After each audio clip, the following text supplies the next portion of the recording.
The exploration vessel Horizon's Edge moved slowly through the dark emptiness of Sector Omega-7. This part of space was unknown to all the species of the Galactic Assembly. No ship had ever traveled here before. The stars were strange and distant, and the silence felt heavy like a blanket covering everything. Captain Lyra Voss stood near the front window of the ship, watching the endless darkness outside. She was a human woman of 34 years, born on a small colony world called New Montana. Her brown hair was tied back in a simple ponytail, and her green eyes showed both tiredness and curiosity. She had been a captain for 6 years now, but this mission felt different from all the others. The Galactic Assembly had chosen her ship for this special journey. Representatives from 5 different species were on board, working together to explore the unknown regions of space. It was supposed to be a simple mapping mission. They were supposed to chart new star systems and return home with their findings. But 3 days ago, their sensors had detected something impossible. Lyra turned away from the window and walked toward the main control room. Her boots made soft sounds against the metal floor. The ship was quiet at this hour, with most of the crew resting in their quarters. But she knew her senior officers would be awake and waiting. The control room doors slid open with a gentle hiss. Inside, 4 beings from 4 different worlds stood around the central display table. Each of them was watching the strange readings on the screen with great interest. Commander Zethro was the first to notice her arrival. He was a Korathi, a species known throughout the galaxy for their warrior culture and their strength in battle. He stood nearly 7 feet tall, with thick scaled skin that looked like natural armor. His eyes were golden and sharp, always watching for threats. The Korathi valued honor and combat above all things, and Zethral was considered one of the finest warriors his people had ever produced. Beside him floated Cyriline, a diplomat from the Villani homeworld. Her body was not solid like the others. Instead, she appeared as a graceful shape made of soft light and flowing energy. The Villani were ancient beings who had achieved a form of existence beyond physical bodies. They believed in harmony and unity, and they often served as peacemakers between warring species. Cyriline glowed with gentle blue and white colors as she studied the readings. The third figure was Krath, an engineer from the Drovok civilization. His people had long ago merged their bodies with machines, believing that flesh was weak and unreliable. Krath's form was mostly mechanical now, with only his brain and a few organs remaining organic. His metal arms had many tools built into them, and his eyes were actually advanced cameras that could see things no natural eye could detect. The Drovok valued logic and efficiency above everything else. Finally, there was Morath, a scholar from the Deshan species. He was shorter than the others, with soft gray skin and 4 eyes arranged in a diamond pattern on his face. The Deshans were dedicated to knowledge and learning. They spent their long lives studying the universe and its secrets. Morath was over 300 years old, and he had spent most of those years reading ancient texts and searching for lost civilizations. "Captain," Zethral said in his deep rumbling voice, "the readings have not changed. The structure is still there." Lyra walked to the display table and looked at the image floating above it. The sensors had found something hidden inside a pocket of stable space within the nebula. It was a station of some kind, but it was unlike anything any of them had ever seen. The design was strange and beautiful, with curves and angles that seemed impossible. Energy flowed through it in patterns that their computers could not understand. "How old is it?" Lyra asked. Mara's 4 eyes blinked one after another, a sign of deep thought among his people. "According to my analysis, the materials used to build this structure are older than any recorded civilization. We are looking at something that existed before the Villani achieved their current form, before the Korathi developed space travel, before any of our species took their first steps." "That is impossible," Krath said, his mechanical voice flat and emotionless. No civilization could have existed that long ago. The universe was too young for complex life. And yet the evidence is before us, Cyrilline said softly. Her glowing form pulsed with colors of wonder. I have heard stories of such things. Ancient tales passed down through generations of my people. They speak of beings who came before all others, the first minds to awaken in the universe. Morith nodded slowly. The architects. I have dedicated 2 centuries of my life to studying the fragments of information about them. Most scholars believe they are nothing more than myth, a story created to explain things we do not understand. But I always believed there was truth behind the legends. Lyra felt a strange feeling growing in her chest. It was a mixture of excitement and fear. Tell me about them. Tell me about the architects. The old Deshan scholar moved closer to the display, his 4 eyes reflecting the image of the ancient station. The stories say they were the first sentient beings in all of existence. They arose when the universe was still young and empty. They watched as stars were born and died. They saw galaxies form and grow. They existed for billions of years, learning everything there was to learn. What happened to them? Lyra asked. No one knows for certain. The stories say they eventually decided to leave this universe behind. But before they departed, they created a single structure, a place where they stored their greatest achievement. They called it the Sanctuary, and they left it hidden for future species to find. Zethral crossed his massive arms over his chest. And what was this great achievement? Morith's voice dropped to almost a whisper. They called it Prime. The texts do not clearly explain what Prime is. Some say it is a weapon of unimaginable power. Others say it is knowledge beyond anything we can comprehend. A few texts suggest it is something else entirely, something that could change the fate of the entire galaxy. The control room fell silent. Everyone stared at the image of the ancient station floating in the darkness of space. Lyra could feel her heart beating faster. She was a simple human from a small colony world. Humans were the youngest species in the Galactic Assembly. They were often looked down upon by the older and more advanced civilizations.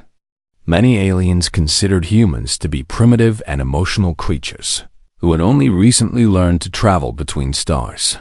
But now, standing in this room with representatives of the galaxy's greatest species, Lyra felt the weight of this moment pressing down on her shoulders. We have to investigate, she said finally. Whatever is in that station, we need to see it for ourselves. Zethral nodded with approval. I agree. A warrior does not turn away from the unknown. The potential for scientific discovery is immense, Krath added. Logic demands that we proceed. Cyrilline's glow brightened slightly. I sense that this is meant to be. Our paths have led us here for a reason. Morith simply smiled, his 4 eyes shining with the joy of a scholar about to uncover the greatest mystery of his long life. Lyra turned to her crew and gave the order. Set a course for the sanctuary. We are going in. The horizon's edge changed direction and began moving toward the ancient structure. None of them knew what they would find inside. None of them understood that the sanctuary had been waiting for this moment for longer than any of them could imagine. And none of them suspected that only one among them would prove worthy of what lay within. The journey to the sanctuary had begun. The transport beam carried them through the walls of the ancient station and deposited them inside a chamber that took their breath away. Lyra felt her feet touch solid ground and opened her eyes to see something beyond anything she had ever imagined. The chamber was enormous, stretching so far in every direction that the walls disappeared into soft golden mist. The floor beneath them was made of some kind of crystal that seemed to glow from within. Above their heads, a ceiling of swirling energy moved like a living ocean, casting constantly changing patterns of light across.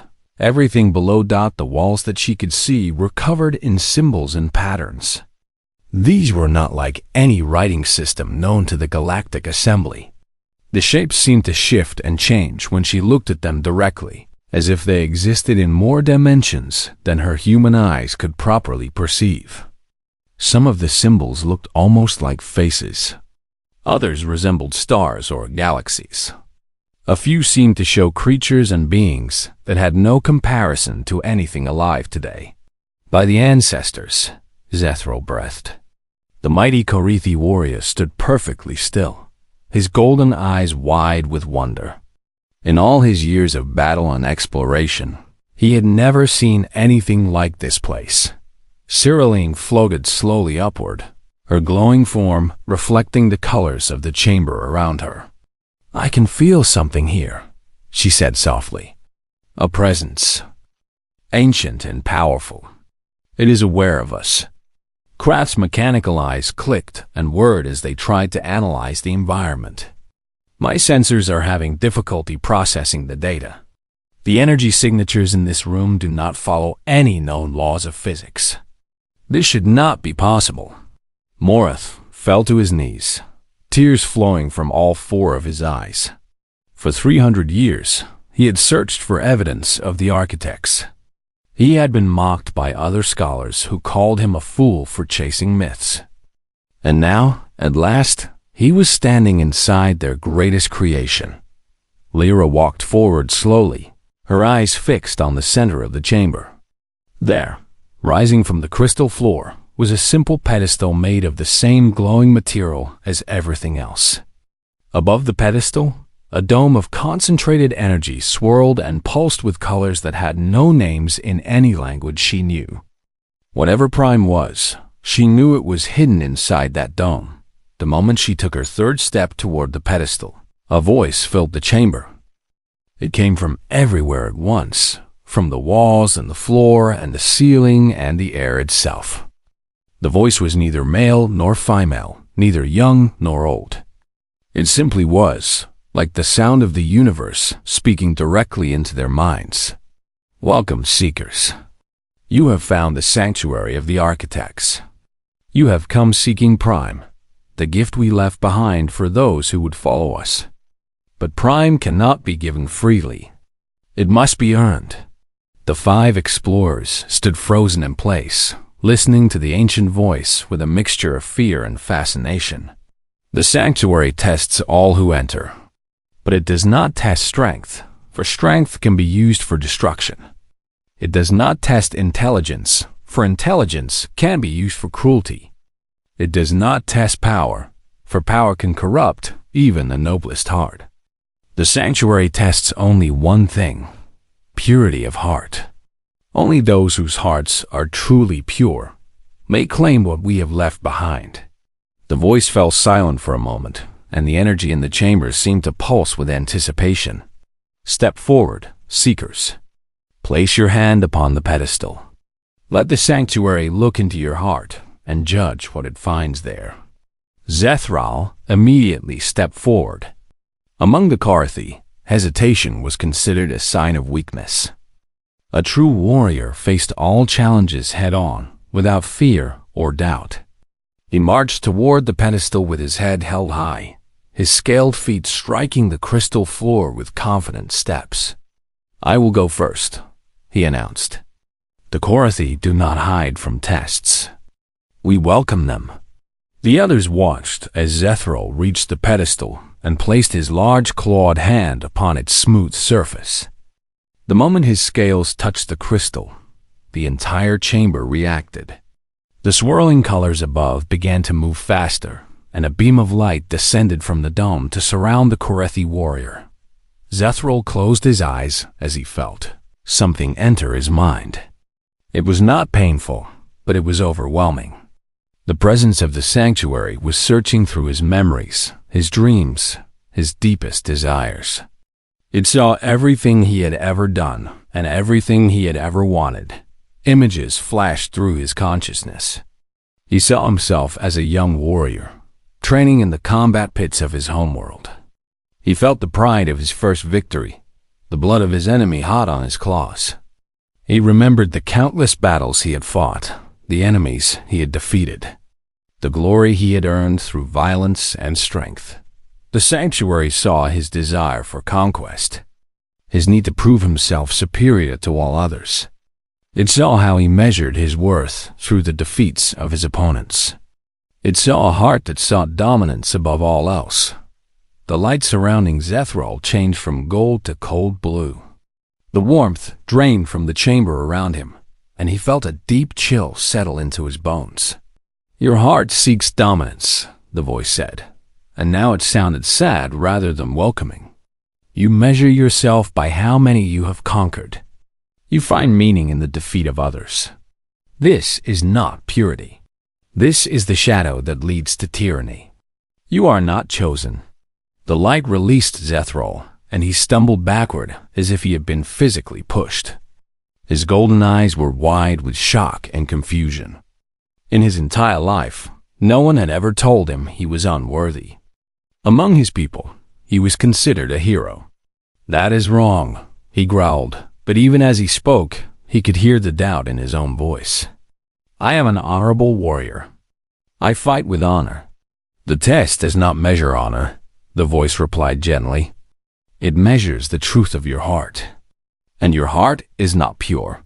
Cyrilline floated forward before anyone else could speak. The Vallani diplomat was confident that she would succeed where the Korathi had failed. Her people had evolved beyond physical forms.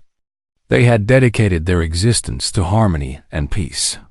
Surely, the architects would recognize the purity of the Vallani way. She drifted to the pedestal and extended a tendril of her glowing energy to touch its surface. The beam of light descended upon her, and she welcomed it openly, certain of what it would find. The sanctuary searched her mind just as it had searched the mind of Zethral. It saw her long life, her diplomatic missions, her efforts to bring peace to warring species. But it also saw deeper, into the parts of herself that she preferred not to examine. It saw how the Vallani achieved their harmony. It saw the subtle manipulations, the gentle pressures applied to those who disagreed. It saw how her people eliminated conflict, not through understanding, but through control. Those who did not conform to Vallani ideals were slowly changed until they did. It was not violent, but it was not truly peaceful either. The light around Cyrilline turned from gold to cold blue. "Your heart seeks conformity," the voice said. "You desire peace, but only the peace that comes when all others think as you think. You call it harmony, but it is control by another name. You are not chosen." Cyrilline retreated from the pedestal, her glow dimming with shame. She had always believed her people were the most enlightened in the galaxy. Now, for the first time, she was forced to see the truth hidden beneath that belief. The chamber fell silent as the remaining 3 explorers stood in the glow of the ancient crystals. 2 had tried. 2 had failed. And the test was far from over. The silence in the chamber stretched on for what felt like hours. Zethral stood apart from the others, his arms crossed tightly over his chest. The proud warrior could not meet anyone's eyes. For the first time in his life, he had been judged and found lacking. The shame burned inside him worse than any wound he had ever received in battle. Cyrilline had stopped glowing almost entirely. The Vallani diplomat floated near the ground now, her form dim and small. Everything she had believed about herself and her people had been challenged by the words of the sanctuary. She did not know how to process what she had learned. Krath observed his 2 companions with his mechanical eyes. He felt no sympathy for them, because sympathy was an emotion, and the Drovok had long ago learned to set emotions aside. What he felt instead was curiosity. The test had rejected the warrior and the diplomat. Perhaps their failures were due to the primitive nature of their thinking. The Korathi were ruled by instinct and aggression. The Vallani were ruled by a desire for control disguised as peace. Both approaches were flawed. The Drovok, however, had transcended such weaknesses. They had merged with machines and embraced pure logic. They made decisions based on data and facts, not on feelings or desires. Surely, The architects would recognize the superiority of this approach. After all, the architects had been the most advanced beings to ever exist. They must have valued reason above all else. Krath walked toward the pedestal with steady mechanical steps. His metal feet made precise clicking sounds against the crystal floor. There was no hesitation in his movement, no doubt in his calculations. He had analyzed the situation and determined that he had the highest probability of success. "I will take the test," he announced in his flat electronic voice. Marath raised one of his 4 hands. "Perhaps we should wait. Perhaps we should discuss what we have learned from the first 2 attempts." "Discussion is inefficient," Krath replied. "The test evaluates individuals. I have observed the failures of the others and determined the variables that led to their rejection. I will succeed where they did not." He placed his metal hand upon the pedestal without waiting for any response. The beam of light descended upon him immediately, wrapping around his mechanical form like a golden blanket. The sanctuary began its examination. It moved through the circuits and processors that made up most of Krath's mind. It found memories stored in digital format, experiences cataloged and organized with perfect precision. It saw his transformation from organic being to machine hybrid. The slow replacement of flesh with metal over many decades thought it saw the philosophy of the Drovok laid out in perfect logical frameworks. They believed that emotions were weaknesses, distractions that prevented clear thinking. They believed that efficiency was the highest virtue, that resources should never be wasted on sentiment. They believed that progress was more important than preservation, that the old must always give way to the new. The sanctuary went deeper. It saw how the Drovok treated those who could not keep up with their advancements. The sick were studied for useful data and then discarded. The elderly were dismantled for parts once they could no longer contribute. Other species were measured only by their usefulness, their potential to be improved or exploited. The light around Krath shifted from gold to cold blue. "Your heart seeks perfection without mercy," the voice of the architect said. "You have removed emotion from yourself, but in doing so, you have removed compassion as well.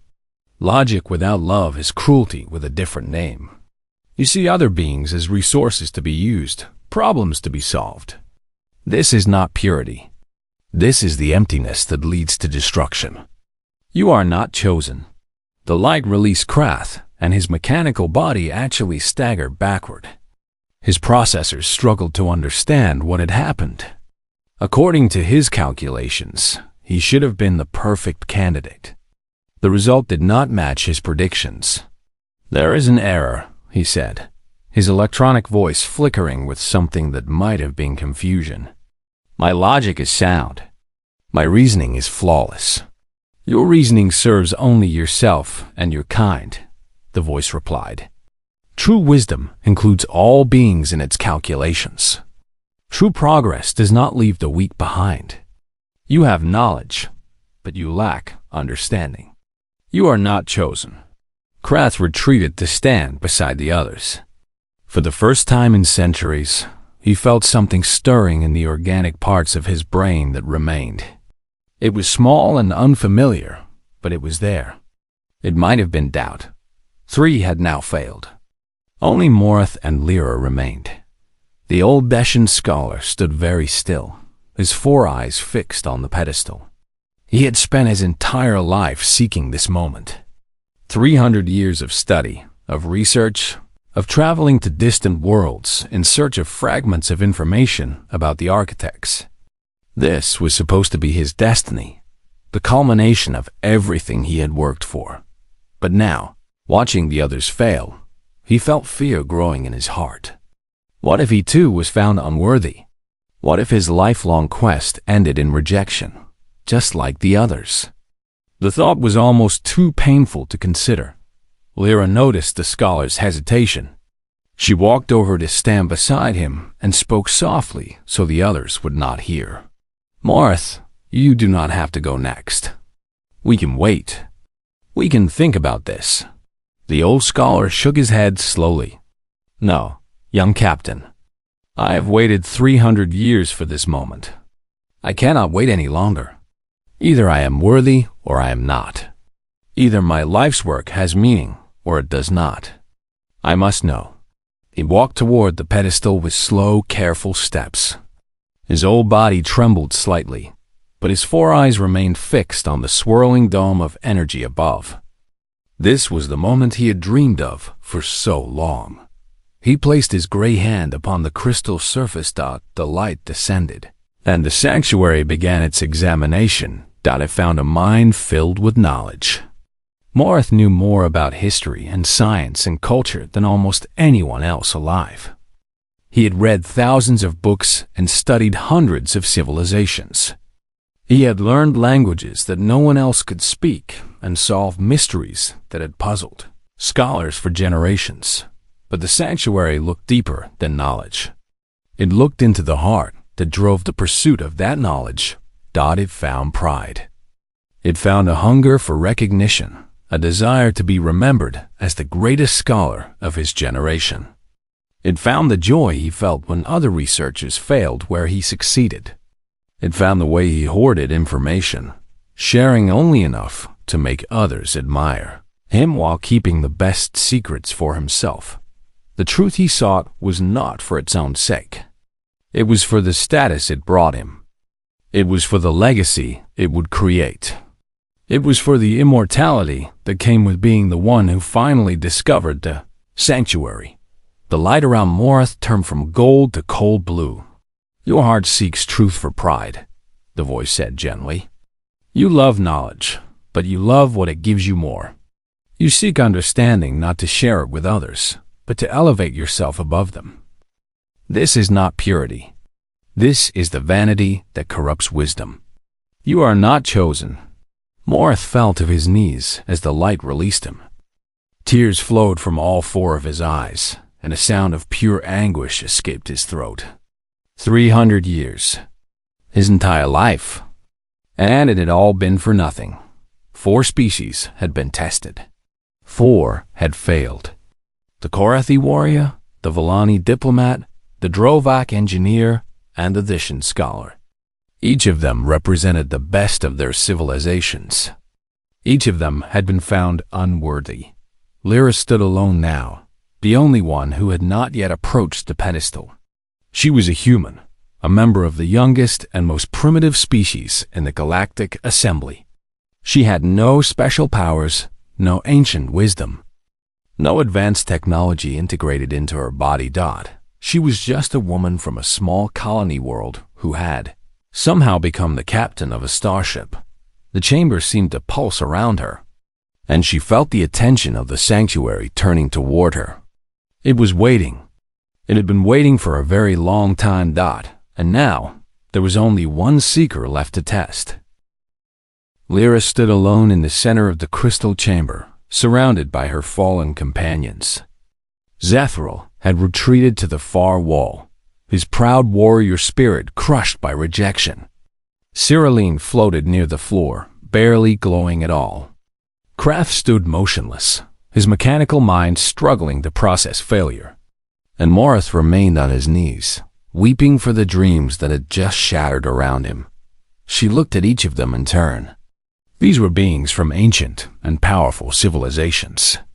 The Korathi had conquered entire star systems. The Volani had achieved a form of existence that most species could not even imagine. The Drovak had merged with technology in ways that gave them incredible abilities. The Deshans had accumulated knowledge for thousands of years, and yet all of them had failed. Lyra looked down at her own hands. They were ordinary human hands, soft and fragile compared to the scales and metal and energy of her companions. Humans had only discovered faster than light travel 300 years ago. In the long history of the galaxy, that was barely a moment. Most alien species still considered humans to be children, too young and emotional to be taken seriously. What could she possibly have that these advanced beings did not? Zethril's voice broke the silence. There is no point in trying. Human. The sanctuary is broken. Its tests are meaningless. Let us leave this place and forget we ever found it. I agree, Krass said. The logic of this examination is flawed. It rejects the most qualified candidates based on arbitrary criteria. But Lyra did not move toward the exit. Instead, she found herself walking slowly toward the pedestal. She did not understand why. There was no logical reason to believe she would succeed where the others had failed. There was no evidence that humans were somehow more worthy than the other species. And yet, something inside her was pulling her forward. It was not ambition or pride or desire for power. It was something quieter than that, something she could not quite name. She stopped a few feet from the pedestal and spoke to the empty air. I do not know if I am worthy. I do not know if any human is worthy. We are a young species. We have made many mistakes. We have hurt each other in our world in terrible ways. There is darkness in us that I cannot deny. The chamber seemed to listen, the swirling colors above slowing slightly as if paying attention. But there is also something else in us. I do not know how to describe it. It is the thing that makes us get up after we fall. It is the thing that makes us reach out to strangers in need. It is the thing that makes us hope for tomorrow, even when today is filled with pain. She took another step forward. My mother died when I was 12 years old. There was a solar flare on our colony, and the radiation shelters were not big enough for everyone. She gave her place to a child she had never met before, a little boy whose parents had already died. She smiled at me through the shelter window as the flare hit. She said everything would be okay. Tears began to form in Lyra's eyes, but she did not stop walking. I was so angry for so long. Angry at her for leaving me. Angry at the universe for being so cruel. I did not understand why she did what she did. I thought it was stupid and wasteful and wrong. She reached the pedestal and stood before it, looking up at the dome of swirling energy. But then I grew up, and I started to understand. She did not save that little boy because she did not love me. She saved him because love is not something you keep for yourself. It is something you give away. It is something that grows bigger the more you share it. Lyra placed her hand upon the crystal surface. The light descended upon her like a warm embrace. It was different from what the others had described. There was no sense of invasion or examination. It felt more like being welcomed home after a long journey. The sanctuary moved through her memories, but it did so gently, like a friend looking through old photographs.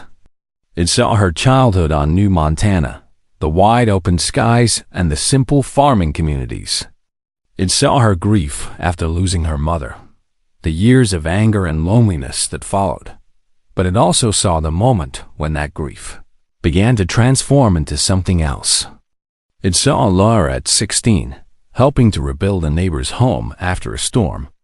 It saw her at 20, joining the space service not for glory or adventure, but because she wanted to help protect people who could not protect themselves. The sanctuary saw her years as a junior officer, learning and growing and making mistakes. It saw the crew members she had lost on dangerous missions. And it saw her sitting with their families afterward, sharing their pain and helping them grieve. It saw her kindness to strangers and her loyalty to friends. It saw her doubts and fears and insecurities. The nights when she wondered if she was good enough, if she was strong enough, if she deserved the responsibilities that had been placed on her shoulders. And beneath all of that, the sanctuary found something remarkable. It found hope. Not the naive hope of someone who had never known suffering, but the stubborn hope of someone who had been broken and put themselves back together. It was the hope of a species that had faced extinction many times but refused to give up. It was the hope that tomorrow could be better than today, not because the universe owed them anything, but because they chose to believe it anyway. The light around Lyra grew brighter, shifting from gold to brilliant white. The temperature in the chamber rose, and the others had to shield their eyes from the radiance.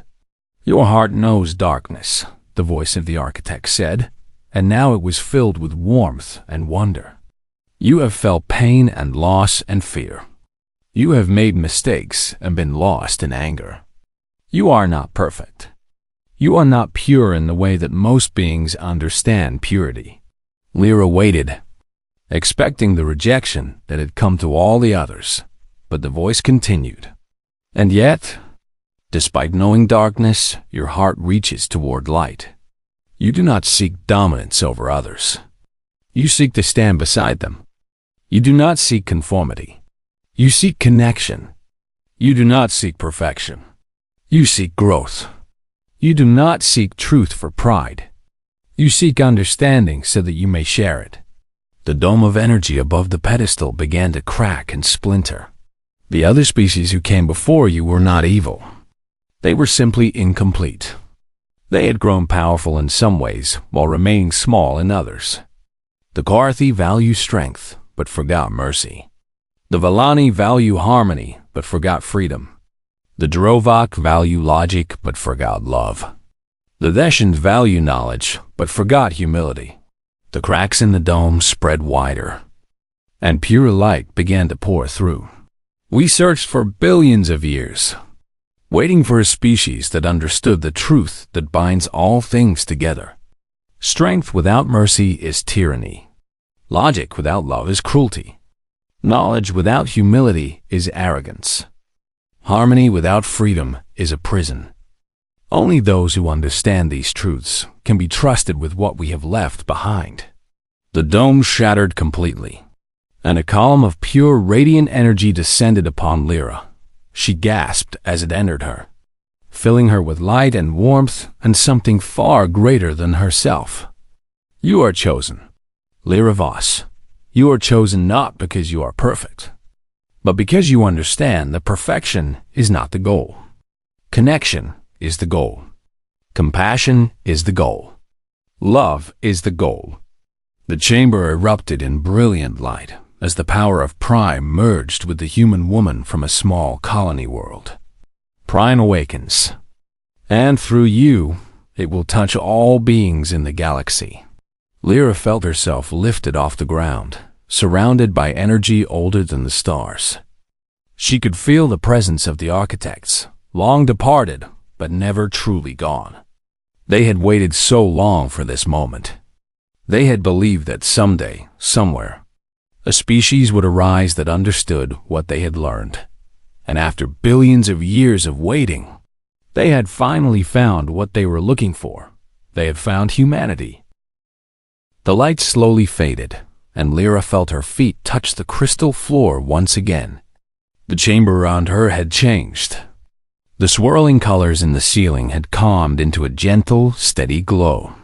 The symbols on the walls no longer shifted and moved. They seemed at peace now, as if some great tension had finally been released. Lyra looked down at her hands. They appeared the same as before, still the soft, ordinary hands of a human being. But she could feel something different inside herself. It was like a warm sun had taken up residence in her chest, radiating gentle heat throughout her entire body. She could feel things now that she had never felt before. She could sense the life force of her companions standing around the chamber. She could feel the ancient presence of the architects, not as ghosts or spirits, but as echoes of wisdom woven into the very fabric of the sanctuary. She could even feel the distant pulse of stars being born and dying in faraway galaxies. Prime was not a weapon. It was not a machine or a database of knowledge.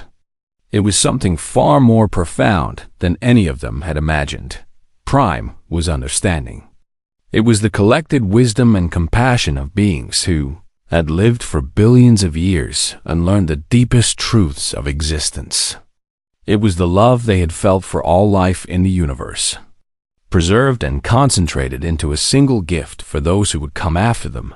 And now that gift lived inside a human woman from a small colony world. Zethral was the first to approach her.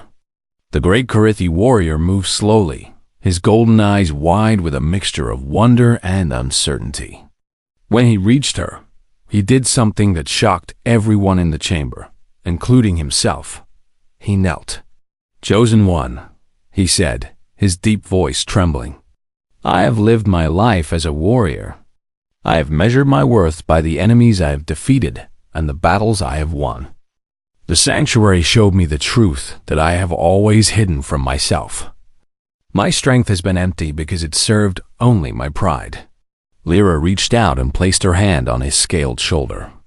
The touch sent warmth flowing through the Korethi's body, and he felt something loosen in his chest that had been tight for his entire life. "You are not empty, Zethral," she said gently. "You have the potential for great good. Your strength can protect the weak. Your courage can inspire the afraid. You only need to choose a new purpose for the gifts you have been given." The warrior looked up at her, and for the first time in his life, tears formed in his golden eyes. "Will you teach me, Chosen? Will you show me how to be more than what I have been?"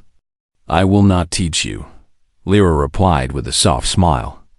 "I will walk beside you as you learn. That is what Prime has shown me. We do not need teachers who stand above us. We need companions who walk with us." Cyrilline floated forward next, her form beginning to glow more brightly again. "I too must confess my truth. My people have believed for so long that we had achieved enlightenment. We thought our way was the only way to peace. The sanctuary showed me that our harmony was built on the erasure of differences, not the celebration of them." Lyra turned to the Volani diplomat and extended her hand. Cyrilline's energy reached out to touch it, and the connection between them pulsed with warmth. "True harmony does not require everyone to be the same," Lyra said.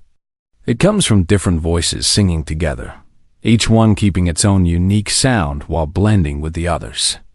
Your people can still be guides to peace, but you must learn to value diversity as much as you value unity." Krath stepped forward, his mechanical body moving with unusual hesitation. His optical sensors focused on Lara's face as his processors tried to analyze what had happened. "I do not fully understand," he admitted, and the admission itself was remarkable coming from a Drovok. "My species removed emotion because we believed it made us weak. But the sanctuary suggested that we lost something important when we did so. How can feeling make one stronger than thinking?" Lyra looked at the mechanical being with compassion. "Feeling and thinking are not enemies, Krath. They are partners. Logic tells you what is possible. Emotion tells you what is worthwhile. Without logic, we act foolishly. Without emotion, we act without purpose. The strongest beings in the universe are those who balance both." Something flickered in Krath's optical sensors, a processing pattern that had not activated in centuries. Deep in the organic tissue that remained in his body, something began to stir.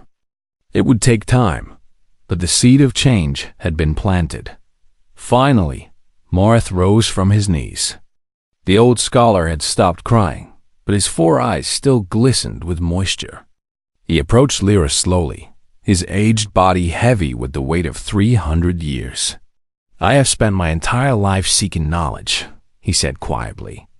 "I told myself it was for the benefit of all, but the sanctuary revealed my true motivation. I wanted to be remembered. I wanted to be the one who discovered the great secrets. I wanted immortality through achievement." He paused and took a shaky breath. "But now I see that knowledge kept to oneself is meaningless.